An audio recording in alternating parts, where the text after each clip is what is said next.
Yeah, just wait for 2 minutes. I'll be coming. ये peninsula प्लेटू India बनने के बाद नहीं बनी, ठीक है? So we have to keep this in mind कि जब इंडिया आ करके चाइना से टकराया और हिमालयास बने, उसके पहले से ही देवर हियर, समझ गए? जहां पे वो खड़े हैं वो पहले से ही थे। तो अभी एक छोटी सी मेरी स्टोरी सुन लेते हैं। What story? ये है हमारी मदर अर्थ और यहाँ पर ये पाया जा रहा है अफ्रीका, ठीक? तो ये यहाँ पर ये एक और लैंड मास है और यहाँ ऊपर ये लैंड मास है। ये एक ऐसा अर्थ का मैप है जो तुम्हें कभी समझ नहीं आएगा।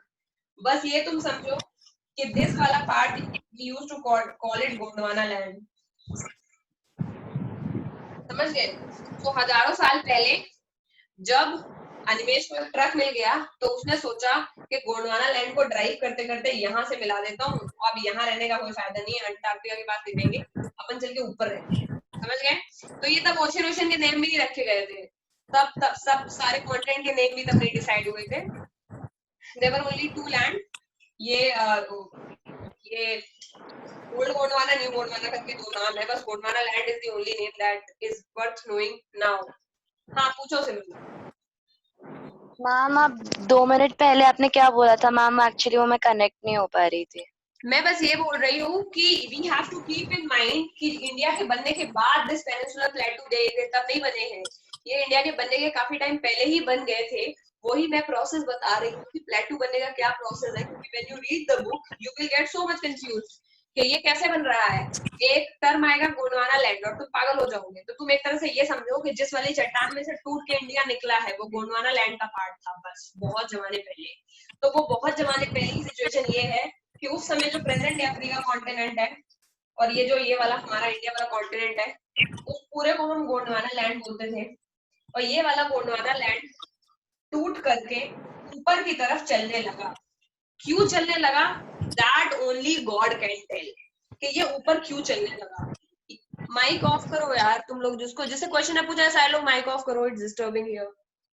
तो ऊपर चलने लगे क्योंकि अभी अर्थ स्पिन भी करती है, तो may be they found a force और कुछ अपना अपना उनका फोर्स का फिजिक्स का फंडा है।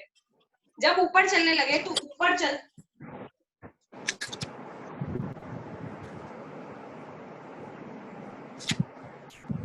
और जस्ट माइक ऑफ करो। आप ही का माइक आवाज कर रहा है बेटा, तब से सबका माइक ऑफ था। सो व्हाट हैपेंड, जब ये चलने लगा ऊपर तो चलते चलते चलते चलते यहाँ पे नीचे यानी ओशियन बॉटम पे there were volcanoes and volcanic eruption, उनमें से लावा फूटा और ये लैंड के ऊपर ऊपर ऊपर ऊपर जमने लगा। लावा वाज वेरी स्ट्रांग, ठीक है? तो तब ये इन्हीं पर ऐसे ऐसे तभी लावा के जमने से ही प्लेटू बनता है, सबको ही पता है। तो अभी ये वाला ओरिजिन है, अलग ओरिजिन के प्लेटू है। फिर जब ये वाला लैंड आया और यहाँ से टकरा गया तो टकराने के वक्त ये प्लेटू यहीं पर फिक्स हो गए। तो ओरिजिनली ये प्लेटू समुद्र तल में जब हमारा गोंडवाना लैंड सफर कर रहा था, जहां प्रेजेंट इंडिया है, वहां आने के लिए, तो नीचे वॉल्केनिक इरप्शन की वजह से लावा फट करके लैंड के उस पार्ट पे जमा हो गया, उसको आज हम पेनिनसुलर प्लेटू बोलते हैं। So they are much much much older, जितना आप सोच भी नहीं सकते। हिमालय से तो बहुत ही ओल्डर है ये, ठीक है? तो इसीलिए ये क्या है, घिसे हुए होंगे कि नहीं घिसे हुए होंगे? घिसे हुए। तो ये घिसे हुए हैं, इसीलिए हाइट में भी ये कंपैरेटिवली कम है, because they are so old, बहुत ही ओल्ड है। चलो अब पढ़ते ये क्या बोल रहे हैं। Peninsular प्लेटू is a table land composed of old crystalline igneous and metamorphic rocks. अगर किसी को ये नहीं पता है, वैसे तो ये 7th की ज्योग्राफी का पार्ट है, बट समुद्र के नीचे से ये है अर्थ की सरफेस, यहाँ कहीं नीचे तुम्हारा मैग्मा है। जब मैग्मा फिशर्स के थ्रू यानी यहाँ पर ऐसी कैपिलरीज बन जाती है प्रेशर की वजह से, फटता है। मान लो कि यहाँ पर दो प्लेट्स आपस में टकरा गई और बीच में छोटा सा छेद हो गया। Now this molten magma will come out और उसी को हम वोल्केनिक इरप्शन बोलते हैं। और जैसे ही ये कम आउट होता है वैसे ही ये किस वाली चट्टान में कन्वर्ट होता है? Igneous rock. So igneous rock are nothing but the cooled solidification of the अर्थ का अंदर वाला मैग्मा। किस किस को ये बात पता है कि इग्नियस रॉक कुछ और नहीं, जो मैग्मा पोर्शन है या लावा जिसको बोलते हैं, जो कि अर्थ के सबसे कोर में भरा हुआ है। अगर ये भी नहीं पता है तो बता दूं, अर्थ का जो एकदम कोर होता है, अर्थ कैसी है? Earth is like the large football. Large football कैसी होती होगी? Earth is like a football, football के अंदर एक क्रिकेट का बॉल और उस क्रिकेट के अंदर एक टेनिस का बॉल, ये है अर्थ एक्चुअल। और वो जो टेनिस का बॉल है, सबसे अंदर वाली जो बॉल है, उस टेनिस के बॉल के अंदर लिक्विड मेटल भरा हुआ है और उस लिक्विड मेटल को ही हम लावा या मैग्मा बोलते हैं। तो किसी भी तरह से अगर रबड़ वाली बॉल यानी जो क्रिकेट वाली बॉल है उसमें छेद हो जाता है और उसी एट द सेम टाइम हमारी जो ऊपर फुटबॉल है उसमें छेद हो जाता है, तो नीचे नीचे इतना ज्यादा प्रेशर और टेम्परेचर है, इतना ज्यादा प्रेशर है कि that lava from the tennis ball वो फूट करके सीधे फुटबॉल के ऊपर आके चिपक जाता है। समझ गए कि नहीं? Yes ma'am. तो उसको ही हम इग्नियस रॉक बोलते हैं। अब अगर इग्नियस रॉक को आप बहुत ही लंबे टाइम तक, मतलब over the period of millions and billions year, लंबे टाइम का मतलब 8 घंटे नहीं होता, उतने लंबे टाइम तक अगर आप उसको टेम्परेचर और प्रेशर अप्लाई करेंगे, तो ये तो साइंस में पढ़ा होगा कि when we apply temperature and pressure over a substance, उसका क्या चेंज हो जाता है? केमिकल स्ट्रक्चर हो जाता है कि नहीं? तो वो chemical structure I don't know, शायद पढ़ोगे अभी, फिर अगर नहीं पढ़ा है तो, बट किसी भी चीज के ऊपर अगर टेम्परेचर या प्रेशर अप्लाई करो, फॉर एग्जाम्पल सैंडस्टोन है या फिर लाइमस्टोन है, लाइमस्टोन पे बहुत लंबे टाइम तक अगर टेम्परेचर प्रेशर एंड अप्लाई करोगे तो लाइमस्टोन मार्बल में कन्वर्ट हो जाता है, जिसे हम संगमरमर कहते हैं। समझ रहे हो? तो लाइमस्टोन मार्बल में कन्वर्ट होता है, वो एक ही चीज है, बट टेम्परेचर और प्रेशर लगता है तो वो मार्बल में कन्वर्ट हो जाता है और सॉलिडिफाई हार्ड हो जाता है और फिर हम उसे अपना घर में लगा लेते हैं फ्लोरिंग वगैरह के लिए। तो कन्वर्जन होता है रॉक में। तो इग्नियस और मेटामॉर्फिक को एक दूसरे का भाई बहन मानो। तो ये जो लावा होती है, इसके अंदर जब ये फूट के ऊपर आता है तो इसमें आराम से इग्नियस और मेटामॉर्फिक रॉक्स पाई जाती है। तो ये यही बता रहे हैं बस कि लावा नीचे से जो ये पेनिनसुलर प्लेटू है, ये जो है हार्ड तो होंगी ही ऑब्वियसली, क्योंकि सेडिमेंट के अलावा बाकी दोनों रॉक हार्ड ही होती है। तो इग्नियस और मेटामॉर्फिक दोनों ही मेटालिक रॉक्स होती है, उनमें बहुत सारे मेटल्स और मिनरल्स होते हैं, तो वो हार्ड ही होती है। ये बोल रहे हैं पेनिनसुलर प्लेटू क्रिस्टलीन, मेटामॉर्फिक और इग्नियस रॉक से बना हुआ है। इस बात से तुम लोग एग्री कर रहे हो कि नहीं कर रहे हो? ठीक है, तो ये हमारा पेनिनसुलर प्लेटू हो गया कि प्लेटू कहाँ है, पेनिनसुलर रीजन में है। किस चीज से बने हुए हैं? इग्नियस और मेटामॉर्फिक रॉक से बने हुए। कब बने हुए हैं? बहुत टाइम पहले, जब गोंडवाना लैंड ऊपर की तरफ मूव कर रहा था। किस तरफ मूव कर रहा था? Toward the present day China. ठीक है। It was formed due to the breaking and drifting of the Gondwana land and thus making it a part of oldest landmark. Okay. Plateau has broad and shallow valleys and rounded hill. हर plateau में होता है, प्लेटू मानो या ना मानो but वो पहाड़ का छोटा भाई है। तो जिस तरह पहाड़ यानी माउंटेन में हिल स्टेशन होते हैं, उसी तरह प्लेटूज में भी छोटी मोटी हिल्स तो पाई ही जाती है। ठीक है। प्लेटू consist of central highland and Deccan प्लेटू। अब ये वाला जो पार्ट है, ये वाला जो प्लेटू है पेनिनसुलर प्लेटू, ये दो पार्ट में डिवाइडेड है।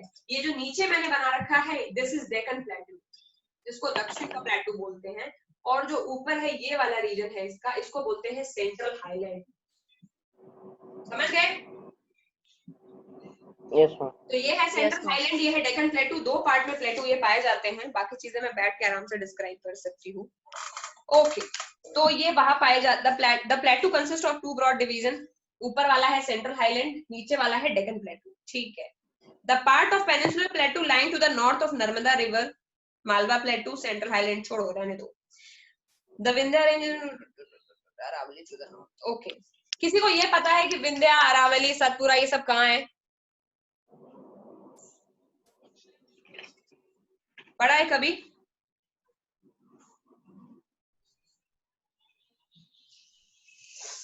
मैम अरावली राजस्थान में है। ये विंध्या है, ये सतपुरा है, और ये क्या है? अरावली। ये विंध्या, ये सतपुरा, और मैम ये ओल्डेस्ट माउंटेन रेंज है अरावली। तो ये वाली रेंजेस हैं, ये कहीं ना कहीं प्लेटूज का ही पार्ट है। तो ये बताने की कोशिश कर रहे हैं कि डेक्कन प्लेटू नीचे है, सेंट्रल हाईलैंड इधर है, और इसके ऊपर जस्ट पाया जाता है सतपुरा रेंज। सतपुरा रेंज मतलब प्लेटूज के बीच में जो हिल होती है ना, तो सतपुरा रेंज है। इसी वाले रेंज से बेटा नर्मदा रिवर निकलती है। तो ये सब तुमको जानने की जरूरत नहीं है। इन केस अगर कोई जानो तो ये पता लेना कि अरावली कहाँ पाई जाती है? राजस्थान में। और इनफैक्ट अरावली केवल राजस्थान में ही नहीं पाई जाती है, अरावली चलते चलते दिल्ली तक आती है। जो प्रेसिडेंट बंगला है वो अरावली का लास्ट स्पॉट है। समझ रहे हो? Yes ma'am. दिल्ली में जो प्रेसिडेंट बंगलो है, this is the last part of Aravalli. तो अरावली बहुत नीचे राजस्थान से चलते हुए इधर इधर इधर तक आती है, ऊपर दिल्ली तक। उसके नीचे जैसे पाई जाती है विंध्यास, और विंध्यास के नीचे पाया जाता है सतपुरा। ठीक है, इतना ही इसमें जानने के लिए है। Vindhyan range is bounded by Satpura on the south, Aravalli in the north, further sandy rocky. यहाँ पे रॉकी राजस्थान है, क्या बता रहे हैं, centre height. Okay, now you don't know, need to know about this Bundelkhand and Bhagelkhand wala reason. Okay. इसके बाद जो एक इम्पोर्टेंट चीज है ये है डेक्कन प्लेटू। इस डेक्कन प्लेटू वाले रीजन में बहुत जगह पे पाई जाती है ब्लैक सॉइल, जो मैंने लास्ट टाइम सॉइल में पढ़ाया था। ये एक इम्पोर्टेंट चीज इसमें ये है। ब्लैक सॉइल क्यों इम्पोर्टेंट होती है? Black soil is important for the cotton cultivation. अगर ब्लैक सॉइल ही नहीं होगी तो कॉटन को कल्टीवेट नहीं किया जा सकता है, समझ रहे हो? तो इसीलिए इसको कॉटन कल्टीवेशन के लिए इम्पोर्टेंट है। तो अगर पूछा जाएगा कि ब्लैक सॉइल कहाँ पाई जाती है, तो आज से तो याद रखोगे डेक्कन प्लेटू में, 10th में चैप्टर है ये पूरा।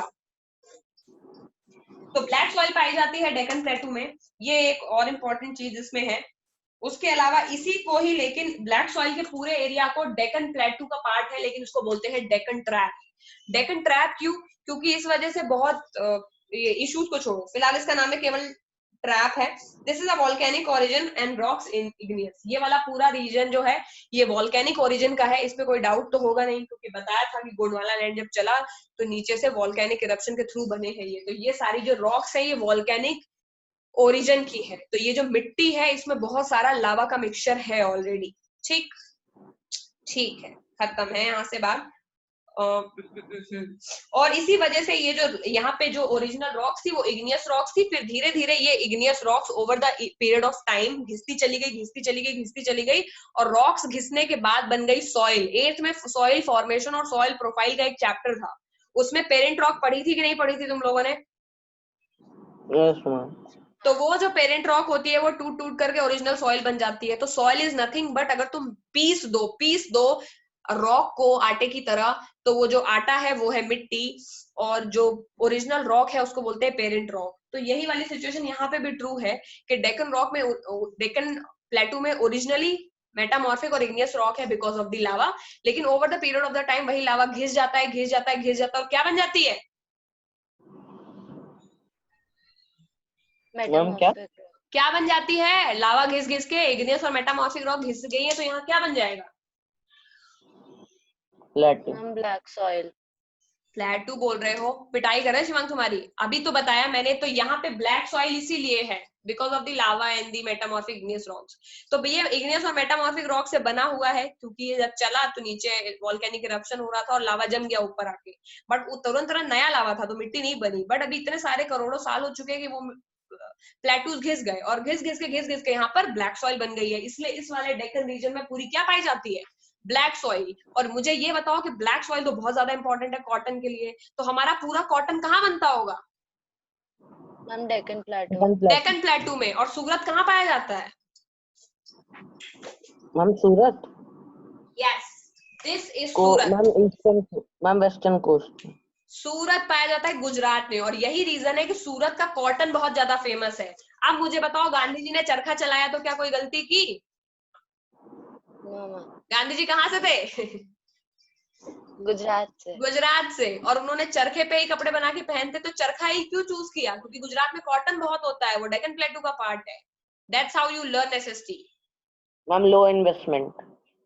नो इन्वेस्टमेंट, वहीं से उगाया, वहीं पे मस्त बनाया रुई से कॉटन के धागे, और वहीं से कपड़े बनाए और पहन लिया। तो इसीलिए इंडिया कॉटन के एक्सपोर्ट में इतना ज्यादा आगे भी था, because we had a lot of Deccan soil जिसपे कॉटन ही कॉटन उगता है, जितना चाहो उतना उगाओ, कोई प्रॉब्लम नहीं है। तो अगर तुम लोग बड़े होकर के पढ़ाई लिखाई में तो मन लगता नहीं तुम लोगों का, तो एक काम करो, डेक्कन चले जाना, सूरत पे एक आध बीघा जमीन खरीद लेना, वही कॉटन की खेती करते रहना, कपड़े बनाना, थोड़े इधर भी भिजवा देना गुरु दक्षिणा समझ के। क्यों प्रथम, कैसी है एडवाइस? अच्छी है मैम। और क्या, ये अच्छी है तो ये बताओ। अब मुझे ये तो बताओ कि मैंने क्या बोला, क्या समझ आया तुमको ब्लैक सॉइल के बारे में?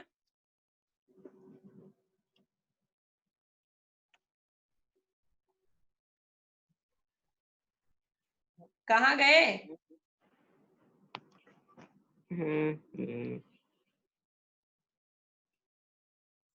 प्रथम, yes ma'am. How do we make black soil? कैसे बनती ब्लैक सॉइल? बताओ जरा, इन सब लोगों को भूल गए ये लोग।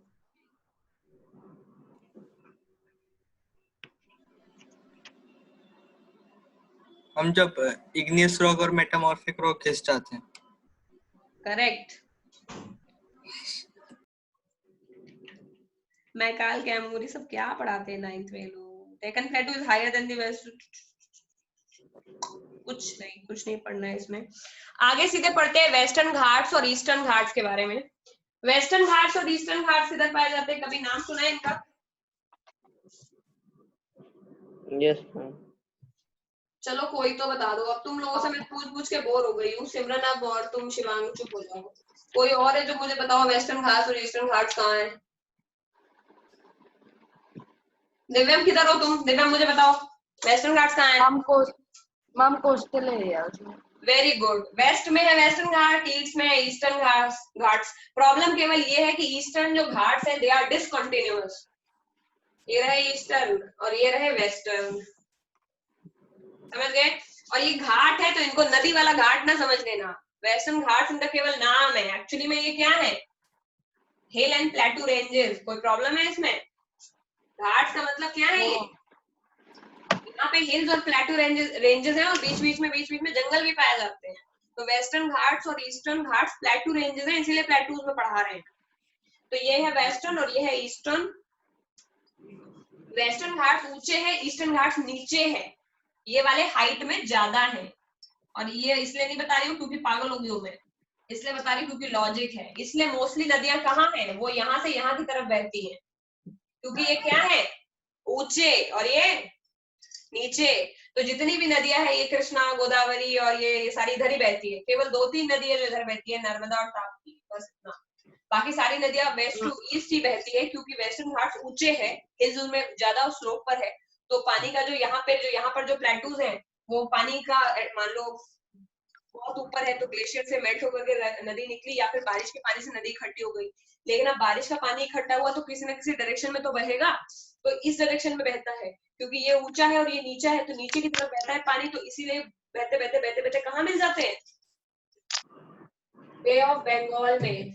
इससे इजी इसका डिस्क्रिप्शन नहीं हो सकता है वेस्टर्न और ईस्टर्न घाट्स का, कि ये प्लेटू के रेंजेस हैं। वेस्टर्न घाट ऊंचे हैं और कंटिन्यूअस है, ईस्टर्न घाट नीचे है और कंटिन्यूअस नहीं है।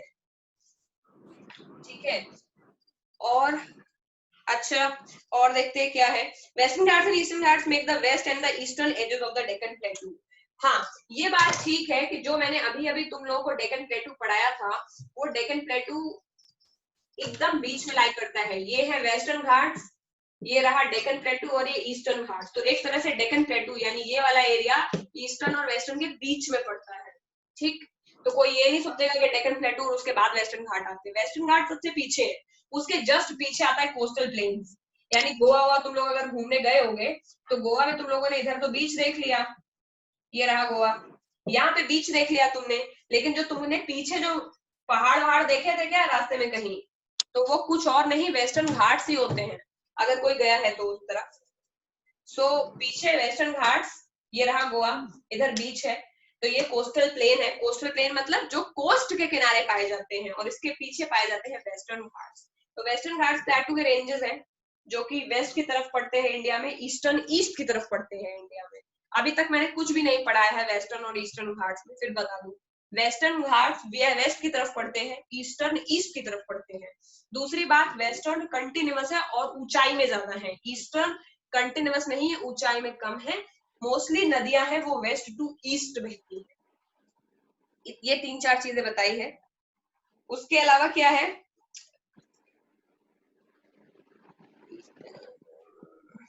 मैम इसमें रिवर्स के नाम तो नहीं पूछेंगे ना? ना, ये सब नहीं पूछेंगे। इसमें तो बहुत ज्यादा इन्फॉर्मेशन दी हुई है, इसीलिए मैं एक एक चीज बता रही हूँ। फालतू चीजें नहीं पढ़नी है जाके इसमें, क्योंकि अगर तुम ये चैप्टर पढ़ोगे तो तुम इन्फॉर्मेशन के बोझ तले दब जाओगे। जितना यहाँ बता रहे हैं उतना पढ़ना है केवल, समझ आ रहा है? और जब बुक का चैप्टर अगर पढ़ोगे कभी, वैसे मुझे लगता तो नहीं ऐसा करने वाले हो, बट अगर कभी पढ़ोगे देन यू विल रियलाइज कि कितना कम पढ़ाया है मैंने क्लास में, सिंप्लीफाइड है, क्योंकि बुक में बहुत इंफॉर्मेशन है अननेसेसरी। ईस्टर्न घाट डिसकंटिन्यूअस और इरेगुलर है, ये मैंने बता दिया है। वेस्टर्न घाट ओरोग्राफिक रेंज, ओहो ये क्यों बोल दिया इन्होंने। चलो वेस्टर्न घाट्स में एक और चीज है, ये है अनाईमुड़ी, यानी हर एक वेस्टर्न घाट्स माउंटेन रेंजेस है। इस बात पे किसी को डाउट है क्या? मैम फिर से रिपीट कर दीजिए। वेस्टर्न घाट्स माउंटेन रेंजेस है, इनमें माउंटेन रेंजेस पाई जाती है, इस बात पे किसी को डाउट तो नहीं है? नहीं। अगर किसी को डाउट है तो मैं फिर बता देती हूँ, प्लेटू is nothing but the cropped mountain. उसका केवल टॉप फ्लैट होता है, ऊंचा तो होता ही है वो, समझ गए हो? तो प्लेटूज केवल माउंटेन से इसी चीज में डिफरेंट है कि they don't have conical peaks, मतलब कोन वाली पीक नहीं होती है, लेकिन इसका ये मतलब नहीं है कि वो माउंटेनियस नहीं होते, होते तो हैं ही। तो इसकी जो हाईएस्ट रेंज है उसको बोलते हैं अनाईमुड़ी, जो कि I think it's in Kerala. ठीक, लेकिन ये सब पूछते नहीं है कभी, फालतू रहने दो, ये भी बुक में फालतू लिखा हुआ है, you don't have to know this unless और अनटिल एनसीईआरटी के पीछे क्वेश्चन आंसर में आया है। अगर एनसीईआरटी के पीछे क्वेश्चन आंसर में आया है तभी अभी जब करेंगे तब देखेंगे। फिलहाल के लिए मैं बता दे रही हूँ, यहाँ अनाईमुड़ी है और इधर महेंद्रगिरी है। एक एक की हाईएस्ट पीक केवल ये लोग बोलते हैं कि कौन सी हाईएस्ट है, मतलब इन ये सारी यहाँ से लेकर के यहाँ तक पूरे माउंटेन के छोटे छोटे छोटे छोटे प्लेटूज के रेंजेस हैं, और उसमें जो सबसे ज्यादा हाईएस्ट है उसका नाम है अनाईमुड़ी, 3000 के करीबन उसकी फीट है, हाई फीट है। ठीक है, महेंद्रगिरी जो है वो ईस्टर्न घाट्स में है, मैंने बता ही दिया है, महेंद्रगिरी यहाँ ओडिशा के पास पड़ती है इधर कहीं। तो दिस इज महेंद्रगिरी जो कि ईस्टर्न घाट्स का हाईएस्ट पॉइंट है। और अगर तुम लोगों ने 8th में कोई बुक पढ़ी है, और 8th में नहीं, आई थिंक 7th में, छोड़ो, तो महेंद्रगिरी इधर है, अनाईमुड़ी इधर, महेंद्रगिरी इधर, ईस्टर्न वेस्टर्न घाट्स के लिए बाकी चीजें हो चुकी हैं इसमें, मुझे बड़ी जरूरत नहीं है। लोकेट कोडाईकनाल, ठीक है। डिस्टिंक्ट फीचर ब्लैक सॉइल है, बता दिया है मैंने, this is volcanic origin, rocks igneous है, denudated over time, Aravalli hills, okay okay okay. So we are done with this. अगर कोई और प्रॉब्लम है इसमें तो समझ में आई तो मुझे बताओ, कि अभी तक मुझे ये समझ में नहीं आया।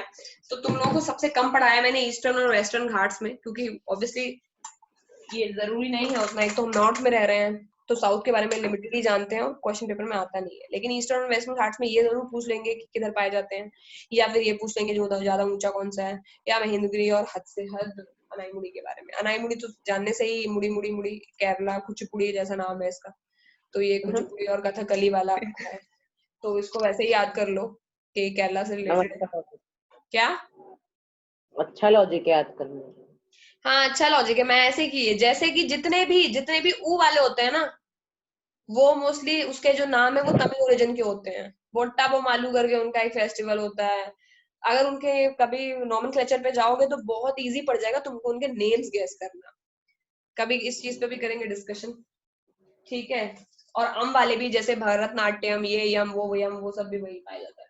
तो ये है अनाईमुड़ी, ये है महेंद्रगिरी, और यहाँ से हमारे प्लेटूज खत्म हो रहे हैं, प्लेटूज खत्म हो गए, उसके अलावा प्लेन्स खत्म हो गए और माउंटेन्स खत्म हो गए। पेपर तो इन्हीं में से ही आता है। कोस्टल प्लेन्स फर्जी है, उससे कोई क्वेश्चन पूछता नहीं है क्योंकि उसमें कुछ होता ही नहीं है। कोस्टल प्लेन का मतलब क्या है, ये जो वेस्टर्न घाट और ईस्टर्न घाट है, इसके इस तरफ वाले अभी प्लेन का डेफिनेशन देखो ये लोग कैसे बनाते हैं। वेस्टर्न घाट्स के वेस्ट में पड़ता है west coastal plain, Eastern Ghats के ईस्ट में पड़ता है ईस्टर्न कोस्टल प्लेन। किसको ये डेफिनेशन नहीं आई? आ गई। तो ये ओशन है, इसके जस्ट पीछे कोस्टल प्लेन पड़ेगा, ऑब्वियस है क्योंकि कोस्ट ही ये है, बाउंड्री ही तो कोस्ट है, उधर वो कोस्टल प्लेन है, उतना ही डेफिनेशन है। कोस्टल प्लेन में सैलाइन सैंडी सॉइल पाई जाती है। सैलाइन क्यों? क्योंकि समुद्र का पानी खारा होता है। सैंडी क्यों? क्योंकि उसमें सैंड या बालू होती है। तो कौन सी सॉइल पाई जाएगी? Sandy soil. सैलाइन और सैंडी सॉइल पाई जाती है। बहुत कम चीजें हैं जो उगती है, और बस ज्यादा कुछ नहीं, पोर्ट सोर्स पूछेंगे, मारमा, गोवा, कोची ओची, तो वो हम लोग बाद में कभी कर लेंगे, but coastal plain not so important. जो 3 इंपॉर्टेंट चीजें थी वो हो गई। उसके अलावा अकेली चीज बचती है डेजर्ट। डेजर्ट में कुछ करने लायक नहीं है, तुम लोग खुद ही कर लो। मैम आइलैंड, हाँ मैम आइलैंड, अरे आइलैंड तो मेरा फेवरेट टॉपिक है, उसको किसी दिन डिटेल में बताऊंगी। यहाँ पर केवल आइलैंड के नेम दिए गए हैं, अगर इस चैप्टर के हिसाब से मैं बताऊंगी तो they have given only the Andaman Nicobar and Lakshadweep island. तुम लोगों को आइलैंड में देखो, मैं ये क्यों बता रही हूँ, क्योंकि मैं टरका रही हूँ इस चैप्टर को। अब इस चैप्टर में पढ़ने जैसा कुछ नहीं है। इसके बाद अगर तुम ईस्टर्न और कोस्टल प्लेन में जाओगे तो तुमको केवल ये जानना है कि वेस्ट वाले कोस्टल प्लेन वेस्ट में, ईस्ट वाले कोस्टल प्लेन ईस्ट में होते हैं, ठीक है। उसके बाद तुम्हें पोर्ट के बारे में जानना रहेगा। तो तुम्हें पता है गोवा, मार्मा गोवा, कोची इधर पड़ता है, उधर पारादीप पड़ता है, कैलकाटा पड़ता है, बस यही इसमें पूछते हैं, मेजर पोर्ट्स होते हैं। तो क्यों इंपॉर्टेंट है कोस्टल प्लेन्स हमारे लिए? दो चीजों की वजह से इंपॉर्टेंट है। पहली तो इस चीज के लिए इंपॉर्टेंट है कि वो हमको बहुत सारे पोर्ट प्लेसेस देते हैं। दूसरा बीचेस है। एक तो सीनिक ब्यूटी की इंपॉर्टेंस है, बीचेस जो है उनके लिए सीनिक ब्यूटी है क्योंकि वहां पर बहुत सारे लोग घूमने जाते हैं। और दूसरा बीचेस वाले एरिया में हमारे को क्या बोलते हैं, बहुत सारे वाटर स्पोर्ट्स भी हो जाते हैं और मोस्टली तो वो टूरिज्म प्लेस ही है बीचेस, ठीक है। तो इतना कुछ पूछेंगे नहीं कोस्टल प्लेन में, केवल यही पूछते हैं कोस्टल प्लेन किधर है, उसका कोई मतलब नहीं है। आगे आए डेजर्ट में, डेजर्ट जरूर इंपॉर्टेंट है बट डेजर्ट सिर्फ कंसिडरिंग कि इंडिया के एक ही लोकेशन में है और उसका नाम है राजस्थान, तो इसमें कुछ बचता नहीं है डेजर्ट जैसा। डेजर्ट में पाई क्या जाती है? डेजर्ट में पाया जाता है डेजर्ट सॉइल, ठीक है। और उसमें जो बीच बीच में जो कोई कोई एरिया है जहां पर थोड़ा बहुत पानी मिलता है तुमको, डेजर्ट में बहुत कम एरिया है जहां पे पानी मिलता है, तो वो पर छोटी मोटी वहां पे हरी भरी पत्ती मिल जाती है। नागफनी, कैक्टस, डेट्स, खजूर, ये सारे यहाँ पर पाए जाते हैं गर्म वाले रीजन में जो फ्लावर या फल्स होते हैं। कुछ करने की जरूरत नहीं है कि बहुत पूछा जाएगा, डेजर्ट डेजर्ट नहीं, केवल पता है कि डेजर्ट किधर है, बात ठीक है, बस इतना ना कर दो। अर्थ का अनर्थ के बोलोगे एल्यूवियल सॉइल डेजर्ट में पाई जाती है या ब्लैक सॉइल डेजर्ट में पाई जाती है, तब तो ऑब्वियसली ऐसे उसका दिमाग उड़ जाएगा क्या बोल रहे हो। लेकिन डेजर्ट में नॉर्मल चीज के डेजर्ट में खुद डेजर्ट सॉइल पाई जाती है, फर्टाइल नहीं होते हैं, टेम्परेचर ज्यादा होता है। और दो टाइप के डेजर्ट है इंडिया में, ये रहा हॉट डेजर्ट, ऊपर लद्दाख में है कोल्ड डेजर्ट। बस इतना ही इंपॉर्टेंट है, कुछ ज्यादा पढ़ना नहीं है।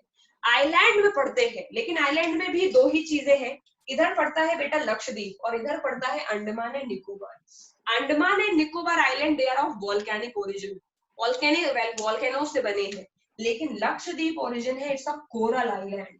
और ये इंपॉर्टेंट है, कोरल आइलैंड का मतलब होता है जो कोरल, कोरल एक समुद्री जीव है, ऑर्गेनिज्म, उनका सिम्बियोटिक नहीं समझ पाओगे सिम्बियोटिक। ये समझो कि कोरल आइलैंड जो है वो लैंड वाला आइलैंड नहीं है, ये कोरल्स से बना हुआ है। And corals what they are organism, समझ गए कि नहीं? Yes ma'am. जब ये कोरल्स डेड हो जाती है, यानी जब ये कोरल मर जाती है तो इनका स्केलेटन वाइट हो जाता है, तो कोरल के ऊपर, उस कोरल के ऑर्गेनिज्म के ऊपर दूसरे ऑर्गेनिज्म और उसके ऊपर दूसरे ऑर्गेनिज्म जमते चले जाते हैं।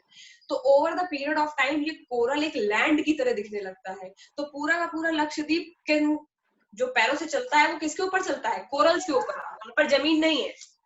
तो सिंपल सी बात ये है कि केवल, और उसमें भी अंदर की बात जाननी नहीं है, केवल ये जानना है कि लक्षद्वीप जो है वो कोरल आइलैंड है। किस किस को समझ में आ गया? मैम मुझे आ गया। जब आइलैंड की मैम, बात मुझे आ करेंगे तो तुम दो आइलैंड का नाम लोगे, मैम अंडमान आ एंड गया। निकोबार ग्रुप ऑफ आइलैंड और दूसरा लक्षद्वीप आइलैंड। अंडमान एंड निकोबार बोलोगे नॉर्मल आइलैंड है, वहां पे वॉल्केनिक ओरिजिन है। Lakshadweep is a coral island, बात खत्म हो गई वही के वही। और वैसे ही डेजर्ट के बारे में बात करेंगे तो तुम बोलोगे कि डेजर्ट राजस्थान वाले एरिया में पाया जाता है, वहां पे फर्टाइल सॉइल नहीं होती है, सैंडी सॉइल पाई जाती है, बहुत कम चीजें उगती है, मेजर जो प्लांट्स है वो है नागफनी, कैक्टस, खत्म, बात खत्म। उसके बाद कोस्टल प्लेन्स तो मैंने अभी बता ही दिया, ठीक। उसके अलावा अगर बाकी कुछ बचेगा तो हम क्वेश्चन आंसर्स में करेंगे, लेकिन चैप्टर में डिस्कस नहीं करेंगे, वरना करते रहते हैं। तो तुम लोगों को क्या करना है, तुम लोगों को जाना है और जाकर के इसके क्वेश्चन आंसर करने हैं। अगर कुछ रह गया है तो मैं इसको अगले क्लास में जब मैं आऊंगी तो मैं डिस्कस करूंगी ही, लेकिन फिलहाल के लिए मैं एक प्री क्लोजर दे रही हूँ इस चैप्टर को कि एक बार ही ट्राई कर लेना, शायद कुछ ना भी छूटा हो, मैंने तो देखा नहीं अभी पूरा। तो प्री क्लोजर से ये रहेगा क्योंकि 7 दिन का गैप है लंबा, उसके बाद चैप्टर को दोबारा लेना मुश्किल है, तो रिवीजन क्लास में ले लेंगे और थोड़ा बहुत कुछ बचा होगा तो किसी दिन उसको कवर कर लेंगे। Am I clear? Yes ma'am. तो मेरी तरफ से कोई भी होमवर्क नहीं है, कोई भी, ना तो एसएसटी में ना ही इंग्लिश में। मैंने केवल वो तुम लोगों को होमवर्क बाय चॉइस दिया है, वो भी तुम लोगों के इंडिविजुअल चॉइस पे डिपेंड करता है। और ये कौन मक्कार है जो छोड़ के गए हैं? पता है कि आज छुट्टी होने वाली है, फिर भी नहीं बैठा जा रहा है इनसे। मैम अटेंडेंस ले लीजिए, पता चल जाएगा। मैम चिराग नहीं है। नाम दो मुझे। चिराग नहीं है, मुझे जैन भी नहीं दिख रही है। चिराग नहीं है, जैन नहीं है, और कौन नहीं है? अनिमेश, प्रथम, दिव्यम, सिमरन, सात्विक। मैं नाम पढ़ लेती हूँ, मुझे याद रह जाएंगे। अनिमेश, प्रथम, दिव्यम, सिमरन, सात्विक, अपूर्वा, प्रम्य, अरिल, ओजस, रोहित, मुस्कान। रिद्धि, ध्रुव, तनिष्का, निवेदिता। ओके ठीक है। मैम सूर्यांश भी नहीं है। हाँ हाँ आई गॉट दिस। सूर्यांश नहीं है, जैन नहीं है और चिराग नहीं है, और इन लोगों को पढ़ाना इतना मुश्किल होता जा रहा है day by day. Okay let me Aditi भी नहीं है, श्रेय भी नहीं। ओके देखती हूँ मैं इनको। चलो आज के लिए इतना ही, और फिर जब नेक्स्ट क्लास में मिलेंगे, till then enjoy your vacation to the fullest, और उसके बाद जब आना तो न्यू एनर्जी के साथ। Thank you ma'am. फिर ये रोंदू चेहरा लेके नहीं Thank you, आना। मैम। चलो बाय ओके बाय। मैम।